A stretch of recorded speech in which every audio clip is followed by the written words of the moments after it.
হবে, শাস্তি হবে, মুক্তি, এগুলো সব মিথ্যা কথা। আল্লাহ একটা মানুষও জাহান্নামে দিবে না। কেন? এই মানুষ হচ্ছে আল্লাহর জাতি নূর থেকে তৈরি। কোরআনুল কারীমের মধ্যে আছে জাহান্নামের ভীষণ আগুনে দগ্ধ হয়ে আল্লাহ তাআলার কাছে বলবে, রব্বানা আখরিজনা না'মাল সালিহান গায়রাল্লাযী কুন্না না'মাল। আল্লাহ আমাকে জাহান্নামের আগুন থেকে একটু বের করে দেন, দুনিয়ার জমিনে ফেরত দেন। কেন? যদি এবার একটু সুযোগ দেন তাহলে আমি যে আমলগুলো করি নাই সেই সবগুলো নেক আমল এবার গেলে করব। ভিডিওটি শেষ পর্যন্ত দেখবেন। আল্লাহ তাআলা বলবেন দুইটা কথা, তখন খেয়াল করেন। আল্লাহ তাআলা দুইটি কথা বলবেন। এক নাম্বার বলবেন, আওয়ালাম নুআম্মিরকুম মা ইয়াতাযাক্কারু ফীহি মান তাযাক্কার। আমার বান্দা শুনো, আমি আল্লাহ তাআলা তোমাকে ওই পরিমাণ হায়াত দিছি যতটুকু হায়াত পেলে তুমি উপদেশ গ্রহণ করতে পারতা, ইবাদত আমল করতে পারতা, ওই পরিমাণ সময় আমি আল্লাহ ওই পরিমাণ হায়াত তোমাকে দিয়েছি। যাকে আমি হায়াত দেই নাই তাকে আমি জাহান্নামে দেই। অর্থাৎ কোন নাবালেগ অপ্রাপ্ত বয়স্ককে আল্লাহ তাআলা জাহান্নাম দিবে না। যিনি বালেগ হয়েছেন,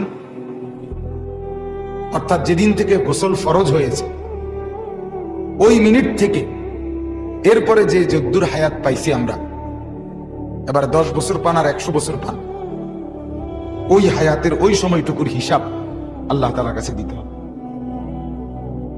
এবং ওই সময়ের নাফরমানির জন্য জাহান্নামের আযাব ভোগ করতে হবে। এই জন্য এটাই আল্লাহ বলবেন যে আমি তোমাকে অতটুকু হায়াত দিছি যতটুকু দ্বারা আমল করা যেত। কেন করলাম?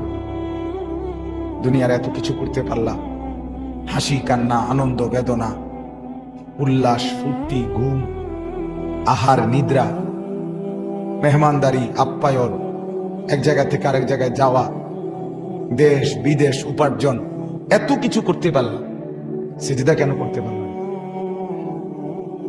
দুনিয়ার এত কিছু বুঝে নিতে পারলাম, আমার কোরআন কেন বুঝে নিতে পারলাম? আমার